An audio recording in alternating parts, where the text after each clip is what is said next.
सही। तो खाकन साहब, जैसे जैसे वक्त गुजर रहा है और नेशनल ग्रिड पर जो डिमांड है उसमें कमी आ रही है, उसके नंबर्स बड़े तशवीशनाक है ना। अब ये अगर बढ़ते बढ़ते नंबर्स 10% तक पहुंच जाते हैं, यानी 10% अगर कमी आ जाती है तो 260 अरब का इजाफी बोझ नॉन सोलर कंज्यूमर्स पर पड़ जाएगा। हम जिस तरह सोलर को बड़े पैमाने पर इम्पोर्ट होते देख रहे हैं, अगर ये जो कमी है ये 15% तक पहुँच जाती है तो नॉन सोलर कंज्यूमर्स को अपने टैरिफ में 17% इजाफे का बोझ बर्दाश्त करना पड़ेगा। तो बहुत मुश्किल सूरत हाल है नॉन सोलर कंज्यूमर्स के लिए। सोचना है कि अथॉरिटीज ने कैसे रीडिजाइन करना है इलेक्ट्रिसिटी टैरिफ को to balance declining grid demand driven by high consumer prices जो इस वक्त हैं और डिसेंट्रलाइज्ड सोलर अडॉप्शन।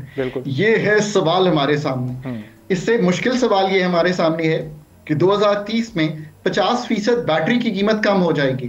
तो अगर आपने अरबाब साहब घर में सोलर लगवाया हुआ है और आप ऑफ ग्रिड चले जाएंगे और आप अच्छे कस्टमर हैं मेरे अथॉरिटीज के, जिसका मतलब है कि आप पेइंग कस्टमर हैं, तो फाइनेंशियल सस्टेनेबिलिटी डिस्ट्रीब्यूशन कंपनीज की जो है वो तो बिल्कुल जो है वो मुश्किल में पड़ जाएगी।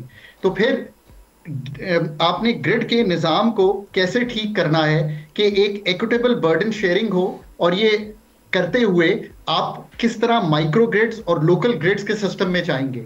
अब ये हैं असल सवालात जो आपको आंसर करने हैं।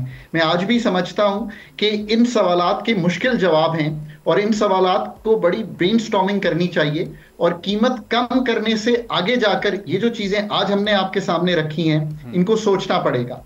अगर हम ये काम नहीं करेंगे तो जो ग्रिड पे बैड का कस्टमर का बोझ है वो बढ़ता चला जाएगा, गुड कस्टमर निकलता चला जाएगा, और ग्रिड की डिमांड कम होगी तो ओवरऑल जो कॉस्ट है वो कम करनी in the years to come बहुत मुश्किल हो जाएगी। क्या इसके सस्टेनेबल सॉल्यूशंस हैं? देखिए, सस्टेनेबल सॉल्यूशंस तो यही है ना कि आपको ग्रिड को कैसे मैनेज करना है और कीमत को कैसे नीचे लाना है, मार्जिनल कॉस्ट पे बिजली कैसे बेचनी है, और ग्रोथ कैसे लेवरेज करनी है through better pricing, through better tariff structure को कैसे तब्दील करना है, और क्या इकोनॉमिक थॉट है इसमें, और किस तरह आपने इंडस्ट्री को बेस लोड के लिए बनाना है, ना कि मेजर कंज्यूमर को बनाए रखें। अब ये एक इतना मुश्किल सवाल है, और जो माइक्रो ग्रिड्स की इमर्जेंस होगी और कम्युनिटी ग्रिड्स की इमर्जेंस होगी, उसमें इन ग्रिड्स का क्या रोल होगा। अब ये सवालात आज तक मेरा ख्याल है किसी ने सामने ही नहीं रखे होंगे। हम तो चलें डिस्कस कर रहे हैं और कुछ उसके जैसे आप कहेंगे इफेक्टिव सॉल्यूशंस भी सामने रखने की कोशिश कर रहे हैं। ये जो हमने डिवॉल्व किया हुआ है और ये जो centralised cost plus pricing model है इस वक्त, इसमें से तो बिल्कुल निकलना पड़ेगा। मार्केट ड्रिवन मॉडल पे जाना पड़ेगा और मार्केट ड्रिवन प्राइसिंग करनी पड़ेगी। जिस वक्त ज्यादा खपत आ रही हो प्राइस ज्यादा हो सकती है, वरना प्राइस ड्रॉप कर सकती है। डायनामिक प्राइसिंग पे जाना पड़ेगा।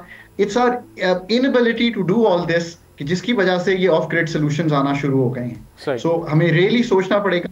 तो अब खाकन साहब, हमने देखा कि ये हुकूमत तो नेट मीटरिंग की पॉलिसी लेकर आई है, लेकिन कुछ ऐसे ममालिक भी हैं और तरक्की याफ्ता ममालिक भी उनमें शामिल हैं जहाँ पर नेट बिलिंग की पॉलिसी, हम पोलैंड की मिसाल लें, हम USA की मिसाल लें, वहाँ पर ये पॉलिसी खासी हद तक कामयाबी से अप्लाई की गई है और जिसके खातिर ख्वाह बेहतर रिजल्ट्स भी सामने आए हैं। तो सोलर कंज्यूमर्स के लिए और नॉन सोलर कंज्यूमर्स के लिए, दोनों के लिए इनमें से कौन सी पॉलिसी आपकी प्रोफेशनल राय में ज़रूरी है और क्या वायबल ऑप्शन है? देखिए, एक तो बात यह है कि the cost of producing an electron by the solar has decrease tremendously. जो 30 लाख का सिस्टम 2, 2.5, 3 साल पहले था वो आज 15 लाख में लग रहा है, और वो चूंकि अब बाय फोकल क्या कहते हैं उसे हो गया कि ऊपर से भी बिजली बनाता है, नीचे से भी, उसकी एफिशिएंसी भी बढ़ गई है। सो उससे जो 27 रुपए का पे बैक था वो 1.5-2 साल पे आ गया। तो इस वजह से ट्वीक करने की तो गुंजाइश बहरहाल थी, और जब बिजली मार्जिनल कॉस्ट पे 10 रुपए की खरीद सकती है हुकूमत, तो आपसे 27 की क्यों खरीदेगी? ये तो बड़ी सादा सी गुफ्तगू थी। सो हमने तो रीप्राइस करना था। गुफ्तगू बड़ी सादा सी थी, बोझ की तो बात करनी ही नहीं चाहिए थी। आपने एक पॉलिसी दी, उस वक्त महंगी थी चीज, जो प्लांट लगना था आपके घर पे वो सस्ता हो गया, आपने रीप्राइस किया।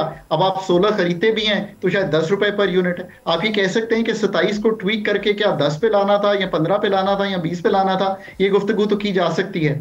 फिर दूसरी तरफ आपने कहा कि नेट और ग्रॉस, अब ये क्लैरिटी नहीं आ रही अथॉरिटीज की तरफ से कि वो वाकई नेट पे ही है कि ग्रॉस मीटरिंग पे चले गए, जिसका मतलब है आपसे 10 रुपए पे खरीदेंगे और नेट ऑफ नहीं होने देंगे उन इलेक्ट्रॉन्स को ऑफ पीक पे। मुझे नहीं मालूम कि इसका क्या जवाब है, बिकॉज क्लैरिटी ही नहीं आ रही है अभी भी कि किस तरफ जा रहे हैं। जब तक आई थिंक नेपरा से हो नहीं जाता, क्लैरिटी नहीं आती। मेरा ख्याल है ग्रॉस मीटरिंग पे तो शायद नहीं जाना चाहिए, नेट मीटरिंग पे ही रहना चाहिए, क्योंकि वो नेट ऑफ हो जाता है ऑफ पीक का। प्रॉब्लम ये आती है कि वो ऑफ पीक पे नेट ऑफ तो होता है, पर जब रात को हुकूमत खुद बिजली खरीदती है तो वो 10 रुपए मार्जिनल रेट नहीं रहता, वो 20-22 रुपए हो जाता है, बिकॉज उस वक्त महंगी बिजली हुकूमत खरीद रही होती है। तो इस पे भी फिर सोचना पड़ेगा कि इसको कैसे अमली जामा पहनाएं, और हुकूमत को एक पर्चा जो है वो लिख के सामने रख देना चाहिए ताकि लोगों पर ये बात आया हो कि what is the fair way to go. क्योंकि आज भी अगर 27 रुपए पे मैं लिखवाऊंगा अपने घर पे तो आप तो डिसएडवांटेज हो जाएंगे, बिकॉज आपकी जो कैपिटल कॉस्ट थी वो 3 मिलियन की थी, मेरी 1.5 मिलियन आ रही है। सो इसलिए ट्वीकिंग भी जरूरी थी, पर उसका इफेक्टिव रेट ऐसा करना जरूरी था कि जिससे पार्शियलिटी रहे। और ये भी याद रखिए कि ये शोर सारा कौन डाल रहा है, ये तो 3 फेज मीटर वाले हैं ना, जो कि पॉश एरियाज के बड़े घर हैं। असल बात तो ये है कि I think a very small part of the solar today is on net meters. बाकी तो सारे एक बैटरी लगाकर, सोलर लगाकर अपने घर में ये काम कर रहे हैं, उनको तो इस पॉलिसी से अफेक्ट ही नहीं होता। तो बात तो जरा गहराई में अगर जाकर करेंगे तो पता ये चलेगा कि ये उसकी जो बढ़ती हुई डिमांड है उसको तो नहीं छेड़ेगी, बट जो नेट मीटर जो कि एक स्मॉलर पार्ट है of the whole solar system, उसको जरूर ट्वीक करने की जरूरत है। ट्वीक ज्यादा हो गई है तो दोबारा सोच लें। पर दुनिया भर में ही, ऑस्ट्रेलिया में भी यही हुआ था, बहुत हाई कॉस्ट थी पर उसको आखिर में कम कर दिया गया था, जैसे जैसे कि एफिशिएंसी भी बढ़ी और कॉस्ट कैपिटल जो है, कैपिटल कॉस्ट जो है वो कम हो गई। सब्सक्राइब करें और बेल दबाएं ताकि कोई खबर रह न जाए।